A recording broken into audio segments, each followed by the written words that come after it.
Pada hari ini saya Empu Gulol akan menanggapi dari pertanyaan-pertanyaan saudara kita di konten YouTube yang seperti biasa, dan ini memang harus saya jelaskan. Karena apa? Karena ini adalah sesuatu hal yang positif sekali ya, menurut saya, untuk kita semua saudaraku di mana saja berada, baik itu kita di Kalimantan sendiri atau di luar Kalimantan, seperti saudara kita di Pulau Jawa, bahkan di luar Pulau Jawa, seperti itu. Pertanyaan-pertanyaan ini yaitu seputaran tentang masalah bagaimana cara menilai mandau yang bagus dalam istilah kata, karena menurut saya semua mandau itu bagus, nggak ada yang jelek siapapun yang membuatnya. Tetapi di sini bagaimana melihat sosok mandau dengan gaya style, dengan detailnya yang ada, baik itu dari sisi ukiran, sisi sulatan dan lain-lain, sehingga pemaharan yang dikeluarkan ini dari si pembeli atau si pemahar merasa ini mandau yang pakem. Memang ini mandau yang memang dibuat sungguh-sungguh oleh si pembuatnya, atau ini mandau dibuat oleh orang yang baru belajar, seperti itu. Nah, untuk saudaraku yang baru belajar, kita juga menghormati bagaimana sekiranya pembuatan mandau ini supaya lebih bagus lagi, lebih maju lagi, dan terus saja berkarya. Saya Empu Gulol selalu memberikan support dan dukungan, itu juga nggak ada masalah. Semua itu berawal dari belajar. Seperti saya juga Empu Gulol, saya juga belajar sesuatu mandau sehingga sampai bisa menjadi sempurna, seperti itu. Oke, kita jedah dulu, nanti kita lanjut sebentar, ada ajan. Oke, jedahnya sudah lewat, so kita sambung lagi. Jadi mandau ini, poin yang paling pertama yang harus kita perhatikan adalah pada ukiran yang dibuat, baik itu di sarung mandau seperti ini ataupun di gagang mandaunya, itu yang kita perhatikan. Nah, ukiran yang ada itu sebaiknya diukir dengan pisau, dengan ujung pisau. Seperti apa pisau itu? Mungkin banyak juga yang bertanya, pisau itu seperti apa? Pisau itu ini anaknya mandau, seperti ini. Nah, biasanya si pengukir akan mengukir menggunakan ujung pisau ini nih, yang tajamnya ini, diukir ke sini nih. Nah, jadi hasil ukiran yang ada ini adalah ukiran yang dibuat, dibentuk dengan pisau ini, bukan memakai mesin, bukan memakai borcun seperti belakang sana ini kan borcun, bukan memakai pahat. Saya juga punya pahat, biasa saya ngukir patung segala lain-lain. Enggak, dia memakai pisau itu. Nah, goresan-goresan pisau dengan goresan mesin, alat, serta goresan yang dibuat oleh mata pahat atau lain-lain, itu beda dengan goresan yang dibuat oleh ujung pisau ini tadi. Beda detailnya, kekecilannya, kehalusannya juga sangat lain. Hasil ukirannya juga sebenarnya kalau ini dibandingkan akan sangat berbeda sekali. Nah, ini juga yang membedakan pemaharan mandau yang ada. Sebenarnya seperti itu. Memang untuk masalah mandau itu kembali kepada masing-masing. Kalau saya suka, saya kepingin yang ini, kenapa sih? Itu nggak ada yang larang. Memang itu sih nggak ada larang, hak masing-masing. Ketika seseorang kepingin dengan mahar sekian, ketika toh kan orang mau membelinya, memang seperti itu. Tetapi tetap, karena sifatnya konten saya Empu Gulol yang poin paling utama adalah edukasi, Nah, itu buat semua saudaraku, siapapun yang kepingin tahu tentang masalah mandau tanpa merendahkan atau menyudutkan siapapun. Tetapi ini untuk kita semua. Seperti itu. Bukan empu menggurui bagi saudaraku yang sudah mahir membuat mandau segala macam, enggak. Tetapi ini untuk saudaraku yang belum mengerti, yang kepingin atau baru belajar membuat mandau. Semoga saja bisa sukses dan maju seperti itu. Karena kita perlu orang-orang yang mencintai budayanya. Orang-orang yang mencintai budayanya, orang-orang yang mempunyai karya. Itu kalau bisa punya karya, tidak punya karya juga nggak apa-apa, yang penting sering tampil budaya itu sudah top. Itu. Nah, begitu juga dengan gagang mandau seperti ini. Nah, ini kan diukir dengan anak pisau.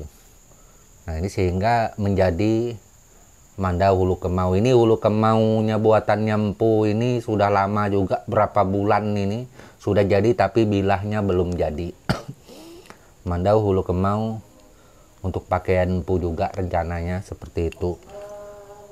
Dan selain itu juga kita mengukir memakai anak pisau ini bukan hanya kepada kayu, tetapi kepada tanduk atau tulang.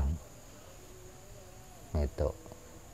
Apa sih bedanya tanduk dengan tulang? Sama-sama tulang. Ya kata umumnya memang tulang, tetapi untuk pembedanya tanduk dengan tulang, kalau tanduk itu jelas yang di atas kepala. Kalau tulang itu bisa dari kaki, dari tangan hewan seumpamanya. Nah, itu umumnya kita katakan tulang seperti itu.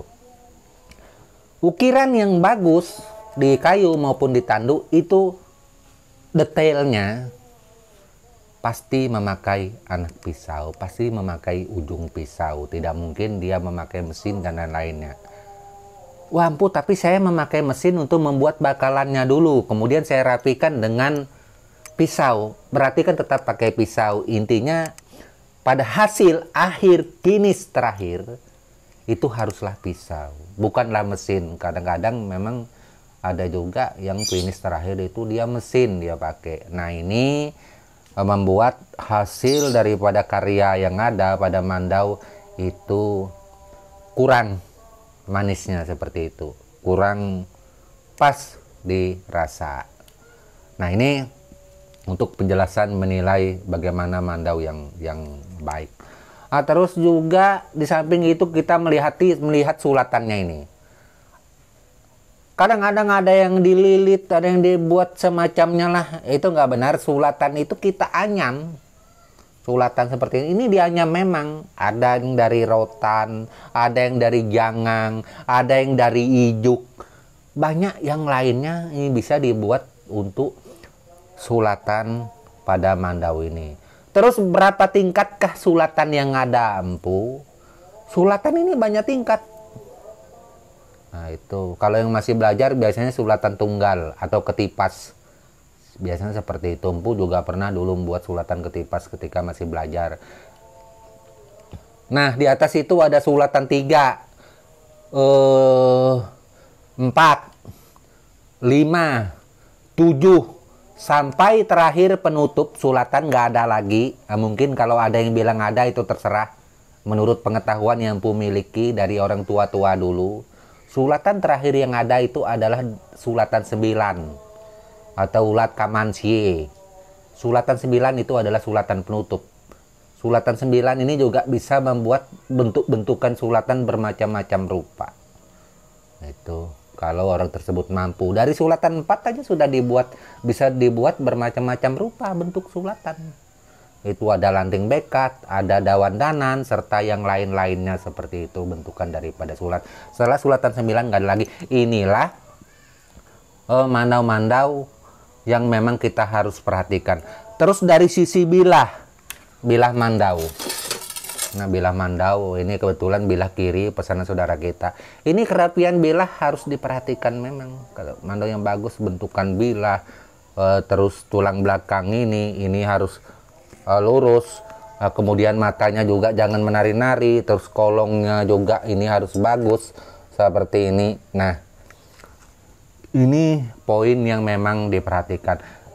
Dan untuk penjelasan masalah mandau ini bukan baru ini saja, tetapi banyak konten-konten saya sekarang, mungkin hampir 900-an video mungkin. Itu membahas tentang masalah mandau, kebanyakan itu, nggak ada yang lain. Jadi ada yang saudara kita yang bertanya, Bu, saya kepingin memesan mandau. Apakah mandau ini bisa dikirim ke Pulau Jawa? Jangankan Pulau Jawa, luar negeri juga bisa. Kan banyak itu saya kirim. Bu, saya ini bukan orang Dayak. Bisakah saya memiliki mandau? Yang pesan-pesan dari Pulau Jawa, dari luar negeri kan banyak juga bukan orang Dayak. Nggak ada masalah. Itu yang penting pemaharannya cocok dan sesuai dengan kemampuan oleh saudaraku. Jangan seumpamanya saudaraku tidak mampu kepingin mandau yang ini. Karena kita banyak pilihan. Mandau souvenir juga ada, silahkan saudaraku cari. Di lainnya itu banyak juga yang menawarkan. Kemarin juga ada yang menunjukkan, mandau empu mahal sekali. Ini saya ketemu mandau harganya 170.000, 200.000, 300.000, 500.000 paling mahal empu. Punya empu nggak masuk akal, mahal sekali. Nah ini saya juga tidak pernah memaksakan kalau buatan saya tidak masuk akal. Jangan mau beli buatan saya. Beli saja yang harga itu, yang sesuai kemampuan, sesuai kantong dari saudaraku. Kan simple. Kalau ada yang 175.000 segala macam, seperti foto ini lihat ya beli gitu. Kalau merasa punya empu mahal, tidak usah dikomentar. Ngapain beli yang mahal, kan ada yang murah. Silahkan. Gitu. Nah ini orang-orang yang sebenarnya belum menonton videonya empu, belum mengerti tentang masalah mandau. Kita juga tidak menyalahkan, itu hak masing-masing. Sesuai kemampuan, sesuai kantong yang dia miliki, dia mampunya segitu ya terserah. Tetapi untuk mandau kita yang beneran itu, jujur saja, mandau tempilan ataupun mandau kerja pada kita Dayak Benua ini, mungkin saudara kita Dayak lain juga empu kira seperti itu kalau untuk mandau yang beneran. Sulatan ini bikin ini. Sulatan ini saja bisa mengalahkan harga mandau. Kok bisa empu? Bikin ini aja di gagang mandau bisa mengalahkan harga mandau. Harga mandau 175.000, sedangkan membuat ini atau mengupahkan ininya saja nganyamin ini 250.000. Yang asli langsung dianyam. Mengalahkan harga mandau. Kaget mungkin dengar harga tersebut. Iya, inilah mandau yang asli. Kita belum berbicara ukirannya, belum berbicara sarungnya. Sarung ini belum diukir. Kayu bentuk papan. Sumpamanya sarung ini kayu, masih kayu utuh seperti ini. Mana nih kayu gerunggang seperti ini, kayunya saja tapi utuh panjang. Itu sudah 300-an ribu sampai 350.000, belum diapa-apain. Harga kayu. Kayu gerunggang, kayu bangris, kayu marsipa. Serendah-rendahnya kayu ulin untuk pembuatan sarung mandau. Mahal. Karena kita tidak pakai meranti, tidak pakai kapur untuk kita buat, dan kami juga tidak pakai rengas. Mungkin ada saudara kita yang lain pakai rengas, ya bolehlah. Itu kan mereka, kami enggak. Nah ini itu dari harga mandau 250.000, harga mandau 500.000 dikalahkan dengan harga sarung, dikalahkan dengan ongkos menyulat ini saja. Mandau mahal sekali. Ya, mahal sekali kalau bicara mandau beneran. Itu menurut versi saudaraku. Kalau menurut versi saya Empu tidak mahal, karena sesuai dengan pembuatannya dari dulu sampai sekarang. Dan saya juga Empu Gulol, di samping edukasi, kalau ada saudara kita yang pesan ya saya buat. Kalau seumpamanya tidak pesan ya nggak apa-apa gitu. Tetapi saya tetap mengedukasi, menyampaikan tentang masalah mandau itu seperti apa. Seperti itu. Memang di konten-konten saya Empu Gulol ada juga saudara kita yang komentar-komentarnya agak miring, tapi banyak saya tidak menanggapi. Bahkan ada yang bilang, wah empu ini kok mandau dari sukunya terus yang diomongkan. Dengan kami juga ada. Saya sesuai kemampuan yang saya miliki. Itu kalau saya di luar daripada benua, minimal rumpunnya saya ngomong suku lain, ya kalau benar, kalau salah ini nanti jadi masalah. Jadi saya tidak akan terpancing oleh bahasa-bahasa itu. Ada juga yang bilang, wah saya ini kepingin ke rumah empu, dan saya kepingin tahu sejarahnya Mandau menurut versi daripada Empu, bukan versi daripada Empu, versi dari suku Dayak Benua. Silakan datang ke rumah saya, mari. Itu kita sama-sama sampaikan versi dari sukumu, saya sampaikan versi dari suku kita. Kalau perlu live streaming, tidak masalah. Itu makanya itu Empu selalu menghindari hal-hal yang semacam ini. Itu kenapa? Sekali lagi saya katakan, saya tekankan, saya tidak pernah mengganggu budaya, tradisi, adat atau apapun, terutama menyangkut masalah Mandau tentang saudaraku yang lain. Saya fokus kepada Dayak Benua. Artinya saya tidak merugikan siapapun. Ketika ada yang lain merasa keberatan, merasa tersinggung, merasa baper, kepingin datang ke rumah, tidak akan Empu akan mundur gitu. Jangankan 1 orang, 2 orang, 10 orang, 20 orang, 50 orang ke rumah juga nggak apa-apa. Nggak pernah Empu akan mundur untuk masalah ini. Kenapa? Karena saya menyampaikan budaya yang saya miliki. Saya tidak pernah mengganggu orang lain. Ya. Wah, kami keberatan, Pu, silakan, welcome. Ya. Nggak ada masalah. Itu. Nah ini makanya itu Empu selalu membatasi diri. Empu selalu menjaga, berbicara hal yang baik. Itu. Tetap berpesan kepada saudaraku yang ada, siapapun pembuat Mandau, entah itu dari suku manapun, terutama kita Dayak, tetap sebaiknya kita kalau berbicara tentang suku kita sendiri lebih aman. Itu tentang budaya kita sendiri, dan biarlah yang lain menyampaikan tentang budaya dia.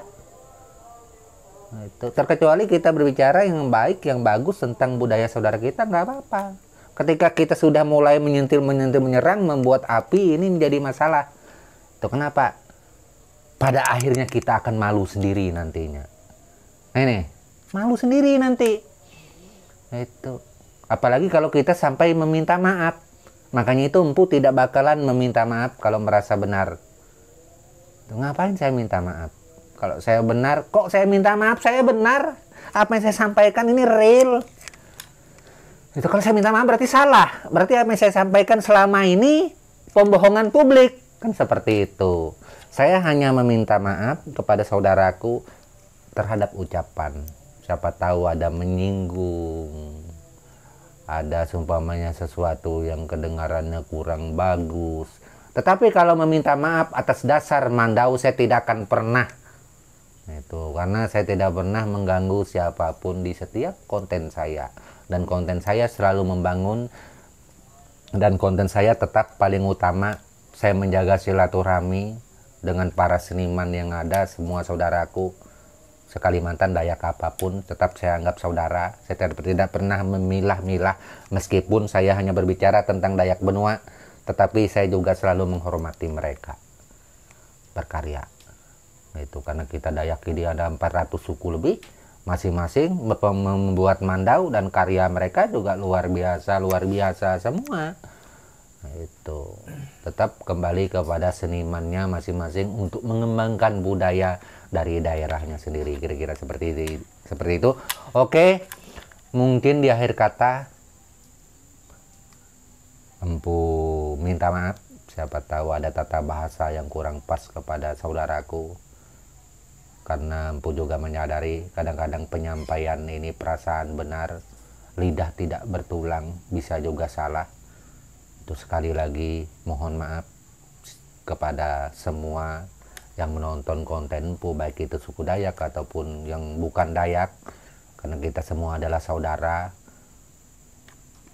Akhir kata, tak lupa Empu ucapkan salam budaya dan tabe selalu untuk kita semua.